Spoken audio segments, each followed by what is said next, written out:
ಒಂದಲ್ಲ ಎರಡಲ್ಲ ಒಟ್ಟು 9 ಗುಳಿಗ ದೈವಗಳಿಂದ ಏಕಕಾಲದಲ್ಲಿ ನಡೆದ ನರ್ತನ ಸೇವೆಯದು.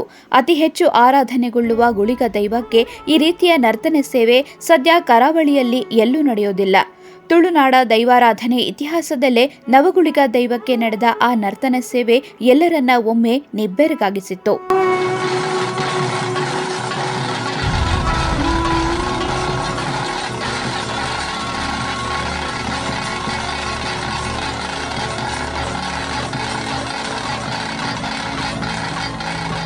ಹೀಗೆ ಮೈನವಿರೇಳುವಂತೆ ನರ್ತಿಸುತ್ತಾ ಇರೋ ಈ 9 ದೈವಗಳ ಹೆಸರು ಗುಳಿಗ.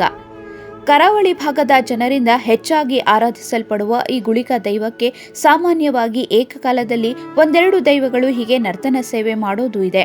ಆದರೆ ಇಲ್ಲಿ 9 ಗುಳಿಗ ದೈವಗಳಿಗೆ ವಿಶೇಷವಾಗಿ ನರ್ತನ ಸೇವೆ ನೀಡಲಾಗಿದ್ದು, ಇದು ಕರಾವಳಿಯಲ್ಲಿ ನಡೆದಿರೋ ಏಕೈಕ ನವಗುಳಿಗ ಸೇವೆ. ಅಷ್ಟಕ್ಕೂ ಇದು ನಡೆದಿರೋದು ಎಲ್ಲಿ ಅಂದರೆ ಬೆಳ್ತಂಗಡಿ ತಾಲೂಕಿನ ವೇಣೂರಿನ ಬರ್ಕಜೆ ಎಂಬ ಪುಟ್ಟ ಗ್ರಾಮದಲ್ಲಿ.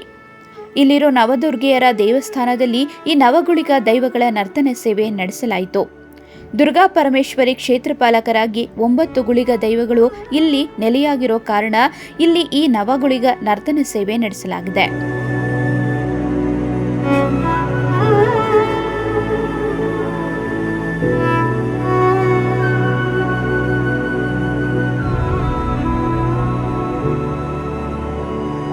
ಸಾಮಾನ್ಯವಾಗಿ ದುರ್ಗಾದೇವಿ ನೆಲೆಸಿರುವ ಕ್ಷೇತ್ರಗಳಲ್ಲಿ ಕ್ಷೇತ್ರಪಾಲಕನಾಗಿ ಗುಳಿಗ ಇದ್ದೇ ಇರ್ತಾನೆ.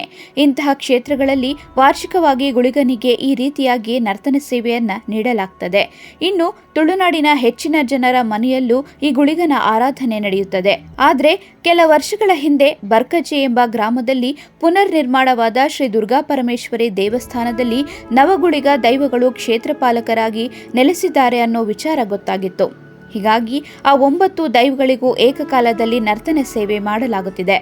ಇದು ತುಳುನಾಡ ಇತಿಹಾಸದಲ್ಲೇ 9 ಗುಳಿಗಗಳಿಗೆ ನಡೆಯುವ ಏಕಮಾತ್ರ ನರ್ತನ ಸೇವೆಯಾಗಿದ್ದು, ಇದನ್ನ ವೀಕ್ಷಿಸೋದಕ್ಕೆ ದೂರದ ಊರುಗಳಿಂದಲೂ ಜನ ಇಲ್ಲಿಗೆ ಬಂದಿದ್ದು ವಿಶೇಷ.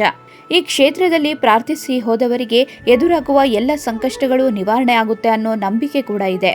ಹೀಗಾಗಿ ಮುಂಬೈ, ಬೆಂಗಳೂರು, ಚೆನ್ನೈ ಮೊದಲಾದ ಕಡೆಯಿಂದಲೂ ಜನರು ಇಲ್ಲಿಗೆ ಆಗಮಿಸಿ ಈ ನವಗುಳಿಗ ನರ್ತನ ಸೇವೆಯನ್ನ ಕಣ್ತುಂಬಿಕೊಂಡಿದ್ದಾರೆ.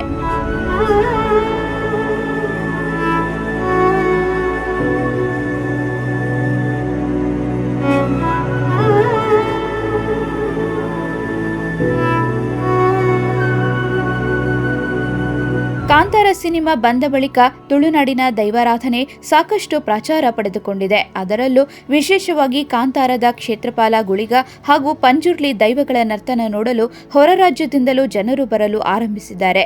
ಹೀಗಿರುವಾಗ ಈ ನವಗುಳಿಗ ನರ್ತನ ಸೇವೆ ತುಳುನಾಡಿನ ಜನರಿಗೆ ಅಚ್ಚರಿ ಮೂಡಿಸಿರುವುದಂತೂ ಸುಳ್ಳಲ್ಲ.